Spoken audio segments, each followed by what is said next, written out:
Bismillahirrahmanirrahim. Bismillahirrahmanirrahim. Full course test discussion dated 15th August 2020. Physics के MCQs. MCQ number 1. Volume of sphere having a radius 17 meter. ठीक है, ये आपके पास radius of a sphere है 17 centimetre. ये radius of sphere है, तो इसका वॉल्यूम आपके पास क्या होगा? ठीक है, तो ए ऑप्शन आपके पास 2579.53 centimetre cube, B option 0.03, C option 0.08, D option 0.01. देखिए, अगर आप लोग थोड़ा सा अकल से काम लें तो 17 का अगर आप क्यूब निकाल लें तो डेसिमल पॉइंट में तो आपके पास आंसर आ नहीं सकता, तो इसलिए आपके पास आंसर ये होगा. कभी कभी ऐसे क्वेश्चंस आ जाते हैं कि उसमें सोल्यूशन की आपको आपके जहन कहते हैं कि इसमें तो मुझे सोल्यूशन करना होगा, लेकिन उसमें सोल्यूशन नहीं होता. ठीक है, अब आपके पास रेडियस ऑफ अ स्फीयर है 17 centimetre, volume of a sphere आपसे मांगा गया है, और volume of a sphere 4/3 pi R cube. तो वॉल्यूम ऑफ अ स्फीयर में आर पे क्यूब है, तो 17 का क्यूब आपको कभी भी डेसिमल नंबर नहीं दे सकता. ठीक है, तो आपके पास करेक्ट ऑप्शन ये आपके पास ए ऑप्शन है. Second number MCQ, ratio of nano to atto. ठीक है, ratio of nano to atto. तो नैनो और एटो आपको पता है, नैनो आपके पास जो है 10⁻⁻9 और एटो 10⁻18. तो आपके पास आंसर आ जाएगा इसका करेक्ट आंसर ए ऑप्शन 10⁻9. ये 10⁻⁹, ये 10⁻18.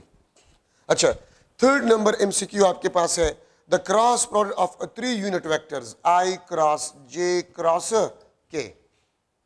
इन तीनों का क्रॉस प्रोडक्ट, तो I क्रॉस J क्या होते हैं? K क्रॉस K, और K क्रॉस K आपके पास होगा, it will be equal to a null vector R, magnitude 0. ठीक है, तो आपके पास जो है आंसर 0 आपके पास आएगा.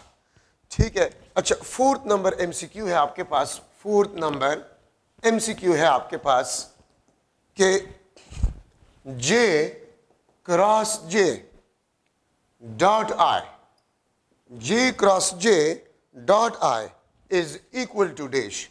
तो देखिए, ये आपके पास नल वेक्टर होता है, डॉट I यूनिट वेक्टर. ठीक है, तो ये आपको 0 आंसर देगा. ठीक है, ये भी आपको 0 आंसर देगा. J cross J null vector. ठीक है, और नल वेक्टर आपके पास डॉट I, तो डॉट प्रोडक्ट आपको स्केलर देता है, तो नल वेक्टर डॉट I वो आपको 0 रिजल्ट देगा. ठीक है, ये आपके पास fourth number MCQ. Fifth number MCQ आपके पास जो है, इन इलास्टिक कोलिजन. ठीक है, फिफ्थ नंबर एमसीक्यू आपके पास जो है, in elastic collision. A option kinetic energy is conserved, B option momentum is conserved, C both, D none of these. तो याद रखिए, इलास्टिक कोलिजन में काइनेटिक एनर्जी और मोमेंटम दोनों कंजर्व होते हैं. ठीक है, सिक्स्थ नंबर एमसीक्यू आपके पास जो है, the laws of motion show the relation between force and acceleration. Newton second law, जो कि मेन आपके पास लॉ है. ठीक है, फिफ्थ में आपके पास जो है सी ऑप्शन जो है वो करेक्ट ऑप्शन है, बोथ. ठीक है, सिक्स्थ नंबर एमसीक्यू आपके पास द लॉज ऑफ मोशन. आपको पता है न्यूटन सेकंड लॉ आपको ये बताता है कि acceleration is directly proportional to force. Acceleration is directly proportional to force. तो मेन आपके पास मोशंस लॉज जो है वो फोर्स और एक्सेलरेशन को रिलेट करता है. 7 number MCQ, which one of them is not conservative force. ठीक है, 7 नंबर आपके पास एमसीक्यू है. अच्छा, इसमें आपके पास करेक्ट ऑप्शन जो है सिक्स्थ में वो डी है. ठीक है, 7 में आपके पास जो है, which one of them is not conservative force. Electric force conservative है, ग्रेविटेशनल फोर्स कंजर्वेटिव है, इलास्टिक फोर्स कंजर्वेटिव है, लेकिन tension in a string, tension in a string ये आपके पास इलेक्ट्रोमैग्नेटिक फोर्स है जो कि नॉन कंजर्वेटिव है. बाकी इलेक्ट्रिक फोर्स भी कंजर्वेटिव है, ग्रेविटेशनल फोर्स भी कंजर्वेटिव है, और इलास्टिक स्प्रिंग फोर्स भी कंजर्वेटिव है. ठीक है, 8 number MCQ, what is the power of a body if 1 Newton force is acted upon by a body having a constant velocity of 10 Newton per. तो आपके पास है P is equal to F V. Power का formula है F V, तो velocity 10 metre per second है, force 1 newton है, तो आपके पास 8 में डी करेक्ट आंसर आ जाएगा। P is equal to F V. 9 number MCQ आपके पास जो है, a bicycle wheel of radius 0.70 meter is turning at an angular speed of 6.3 radian per second. As it rolls on a horizontal surface without slipping, what is the linear speed of the wheel? तो आपके पास V is equal to R omega. V is equal to R omega. तो आपके पास correct option जो है वो आपके पास D option है। रेडियस भी गिवन है 0.70 मीटर, ठीक है, और आपके पास एंगुलर वेलोसिटी भी गिवन है 6.3, ठीक है। तो 6.3 को आप 0.7 के साथ मल्टीप्लाई करें, ठीक है, 0.7 के साथ मल्टीप्लाई करें तो देखिए A 1.4, आप देखिए ये 6 है तो 1.4 तो पॉसिबल नहीं है। मैंने आपको कहा ना कभी कभी ऐसे क्वेश्चंस आते हैं कि जो कि आप फील करते कि इसमें सोल्यूशन होगा, लेकिन सोल्यूशन की जरूरत ही नहीं। अगर आप लोगों में अकल है तो 6.3 मल्टीप्लाई बाय 0.7, ये ना तो आपको 1.4 रिजल्ट दे सकते हैं, ना 0.1 रिजल्ट दे सकता है, ना 28 दे सकते, तो 4.4 आपके पास जो डी ऑप्शन है, ठीक है, वो ही आपके पास आंसर ये दे रहा है।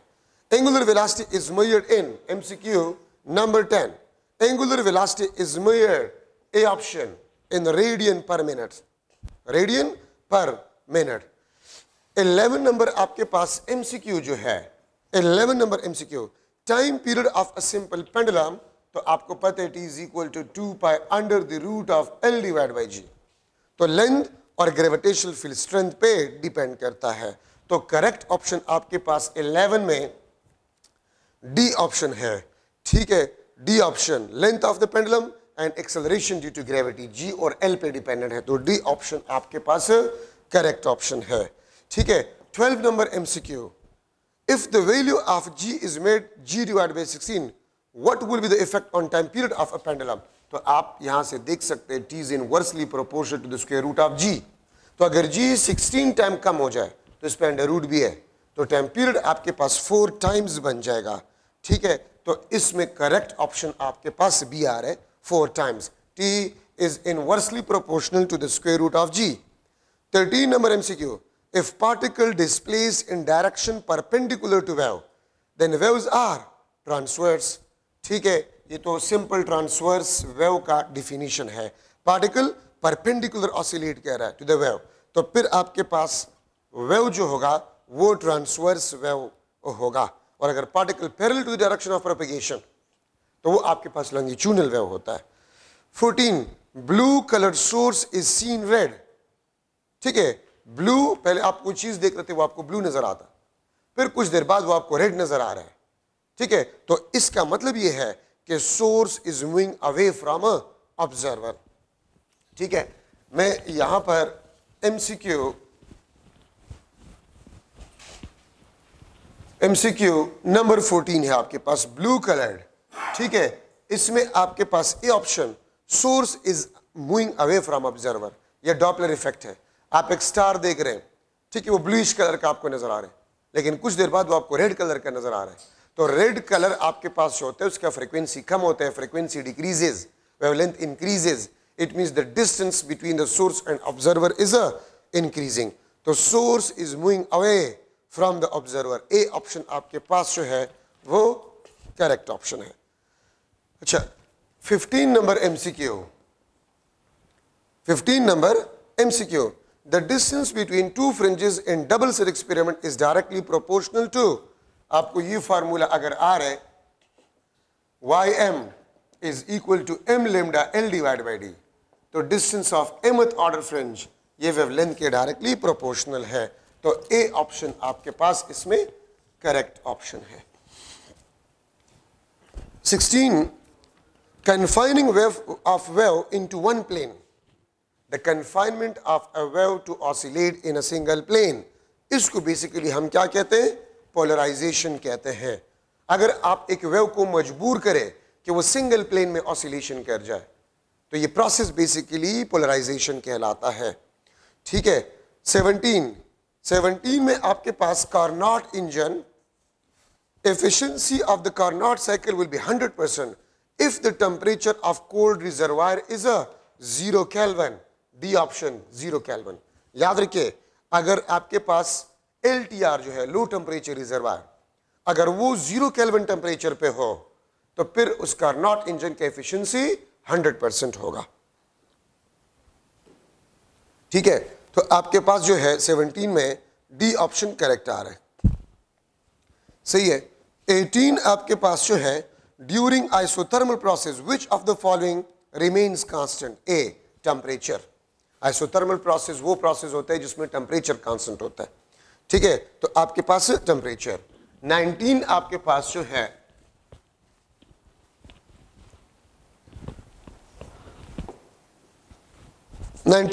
flux passing through an area does not depends upon charge enclosed, shape of hypothetical surface, medium।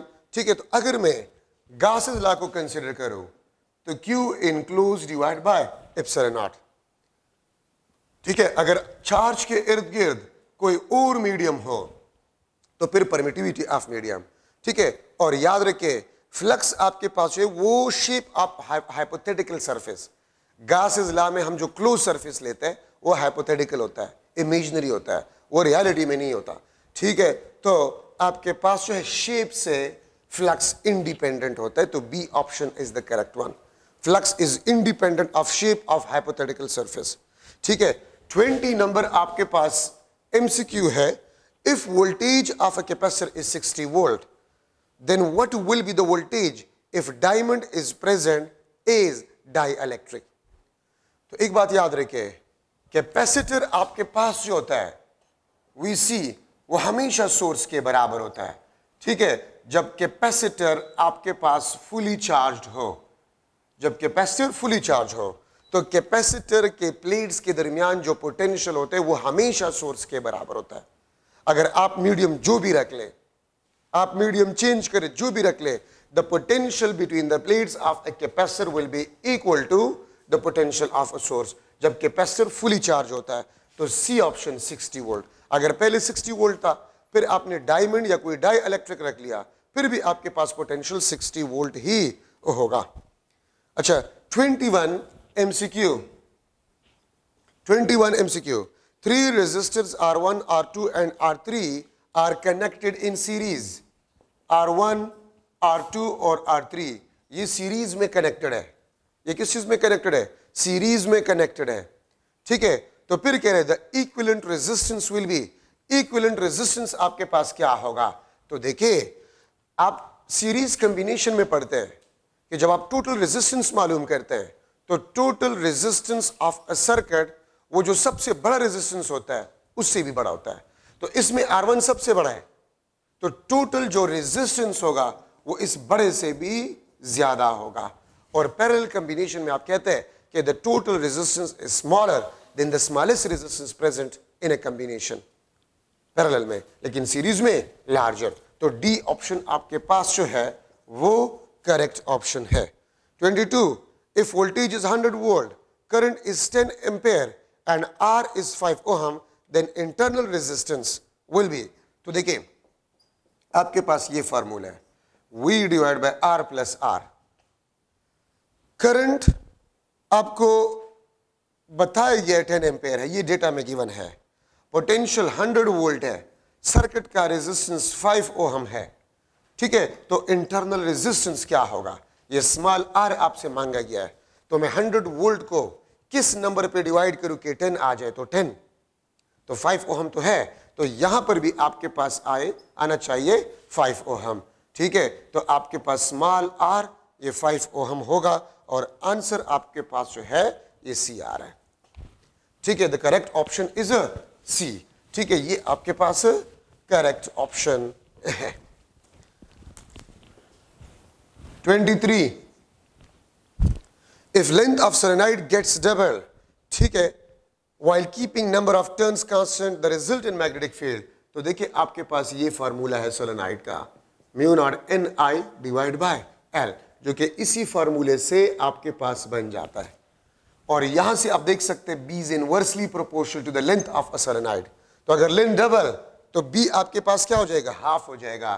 ठीक है, तो A आपके पास जो है करेक्ट ऑप्शन है। ठीक है, length double by keeping all parameters constant, so magnetic field will be half of a solenoid. तो A ऑप्शन आपके पास करेक्ट ऑप्शन है।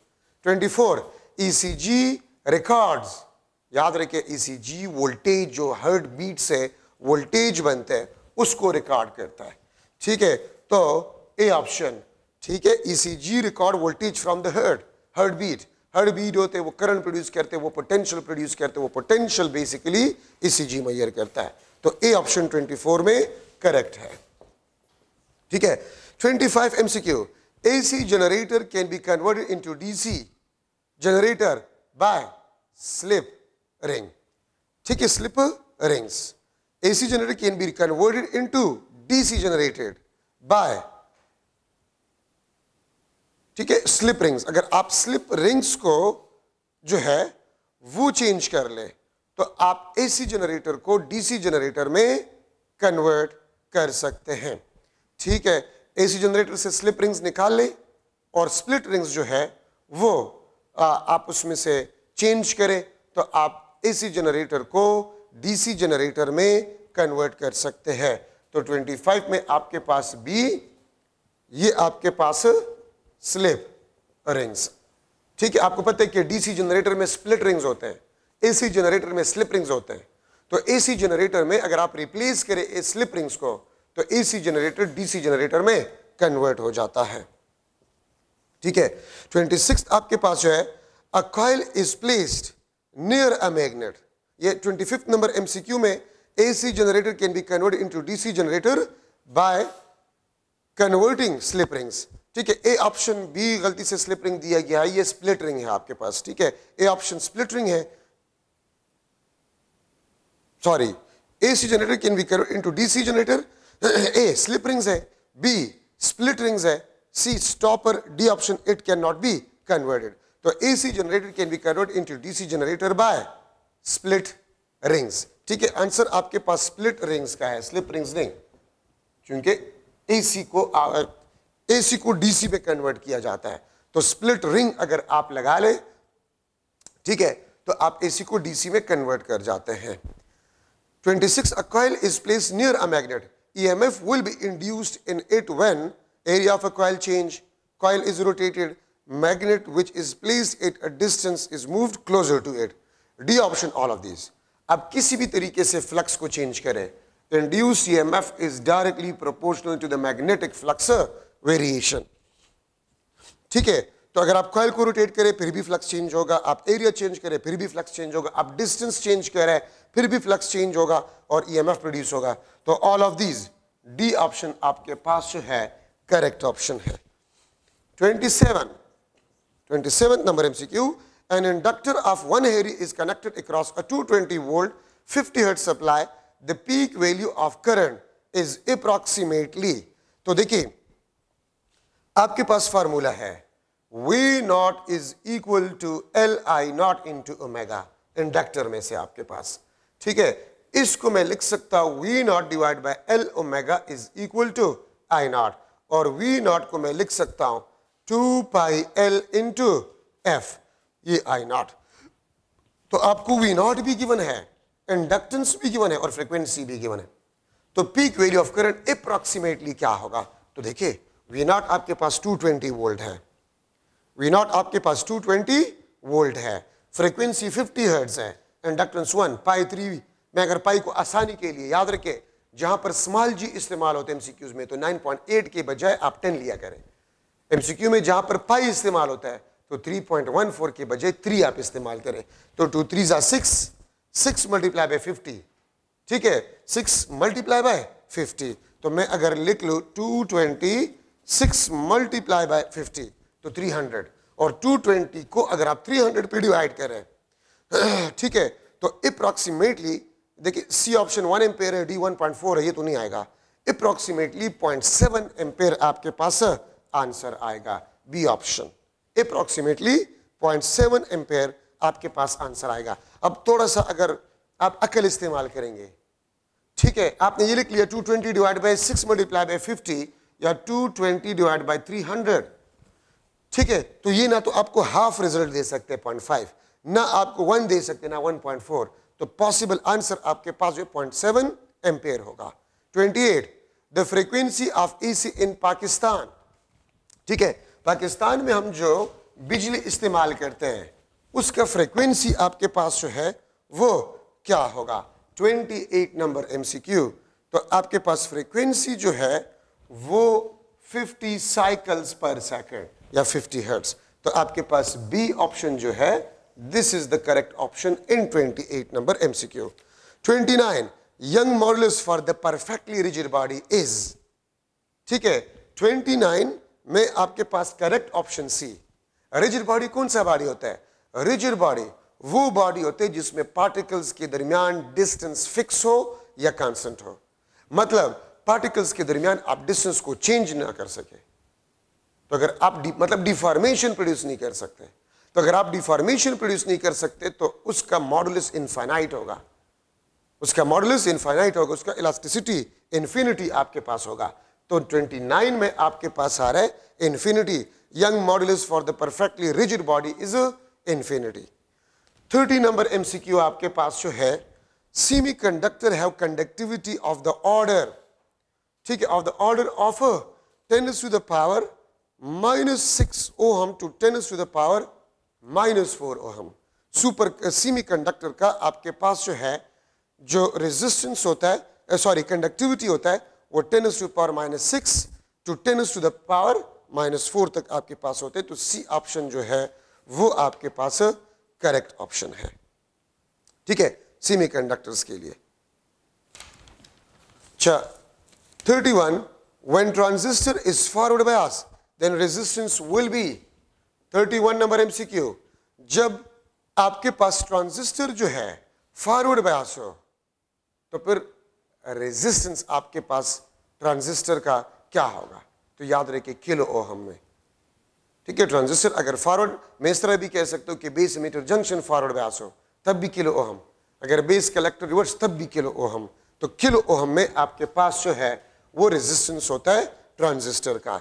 ठीक है, 32 AC is converted to DC by rectifier. ठीक है, वो डिवाइस जो एसी को डीसी में कन्वर्ट करते वो रेक्टिफायर कहलाता है। तो AC is converted to DC by rectifier. 33 number MCQ, what will be the energy of electron travelling 10 to power 7 metre per second. V आपके पास 10 to power 7 metre per second है, तो इसका एनर्जी क्या होगा? 283 जॉल, 2.83 जॉल, 28.3 जॉल। ठीक है, तो याद रखिए ये आपके पास जो है इलेक्ट्रॉन वोल्ट में कहीं पर आपके पास होगा। ठीक है, तो ऑप्शन में आपके पास जॉल में पॉसिबल नहीं है, तो आपके पास आंसर जो है वो डी में आएगा। या फिर भी अगर आप एनर्जी मालूम करना चाहते हैं तो आप मालूम कर सकते हैं by using half mv²। Mass of electron, velocity of electron अगर आप इसमें पुट करें तो आपके पास जॉल में अप्रॉक्सीमेटली आंसर नहीं आएगा, तो none of these is the answer. ठीक है, 34 नंबर एमसीक्यू आपके पास है, which behave as a particle as well as a wave। कौन सा पार्टिकल आपके पास जो है वो वेव का भी बिहेव करता है और पार्टिकल का भी बिहेव करता है। 34 नंबर एमसीक्यू। ठीक है, which behave as a particle as well as wave, electron, atom, molecule. तो डी ऑप्शन ऑल, कोई भी पार्टिकल, इवन हम क्यों ना हो, अगर हम मोशन कर रहे हैं तो हमारे साथ वेव एसोसिएट होगा। ठीक है, और हम पार्टिकल भी है, तो ऑल आर करेक्ट। 35 आपके पास जो है 35 laser light is a monochromatic, intense, coherent, all of these. तो ऑल ऑफ दीज। ठीक है, लेजर लाइट कोहेरेंट भी है, मोनोक्रोमेटिक भी और इंटेंस भी है, तो all of these. 36 number MCQ है, which series is emitted when electron jump from a higher orbit to 5th orbit। तो हायर ऑर्बिट से अगर 5th ऑर्बिट में इलेक्ट्रॉन आ रहा है तो ये पी फंड सीरीज आपको देगा, पी फंड सीरीज आपको देगा। 37 मियोन हैज अ चार्ज ऑफ, मियोन पे कौन सा चार्ज होगा? तो याद रखिए मियोन पे आपके पास -1e चार्ज होता है, -1e। मियोन ऐसे पार्टिकल्स है जो कि इलेक्ट्रॉन्स जैसे होते हैं। ठीक है, और इस पे -1e चार्ज होता है। 38 आपके पास जो है, which of the following consist of two quarks? ठीक है, कौन से पार्टिकल्स दो क्वार्क से बने होते हैं? Leptons, baryons, mesons, none of these. Leptons quark से नहीं बने होते हैं, बेरियॉन्स दो क्वार्क से बने होते हैं, ठीक है, और जो मीजॉन्स होते हैं वो क्वार्क और एंटी क्वार्क से बने होता है, ठीक है। तो आपके पास आंसर जो है बी ऑप्शन, बेरियॉन्स वो दो क्वार्क से बने होते हैं, ठीक है। 39 number MCQ, which of the following affect our eyes? Neutrons, alpha rays, gamma rays, all of these. तो ऑल ऑफ दीज आपके पास आंसर होगा डी ऑप्शन, ठीक है, ये तीनों अंक को इफेक्ट करेगा। 40 which of the following has highest ionization power and least penetration power? ठीक है, 40 नंबर एमसीक्यू में किसका आयनाइजेशन पावर ज्यादा होगा और पेनिट्रेशन पावर कम होगा? तो याद रखे, जिस रेडिएशन का साइज ज्यादा हो, जिस रेडिएशन का साइज ज्यादा हो उसका पेनिट्रेशन पावर कम होगा लेकिन आयनाइजेशन पावर ज्यादा हो। क्यों? साइज ज्यादा है, वो ज्यादा एटम्स के साथ कोलिजन करेगा, ज्यादा एटम्स के साथ कोलिजन करेगा, ज्यादा एटम्स को आयनाइज करेगा, और चूंकि साइज ज्यादा है तो वो ज्यादा पेनिट्रेट नहीं कर सकता। आप बुलेट को देखें, उसका साइज कम होते हैं तो पेनिट्रेशन उसका ज्यादा होता है। तो अल्फा पार्टिकल आपके पास जो है उसका आयनाइजेशन पावर ज्यादा होता है और पेनिट्रेशन पावर कम होता है, ठीक है। तो ये आपके फिजिक्स पोर्शन का डिस्कशन था, ठीक है। और आज का जो टेस्ट है आप देख ले, बहुत इजी किस्म का टेस्ट है और आपका इंशाल्लाह ईटा टेस्ट भी इसी किस्म का इजी टेस्ट आएगा, ठीक है। इतना मुश्किल इंशाल्लाह नहीं होगा। Wish you best of luck, thank you.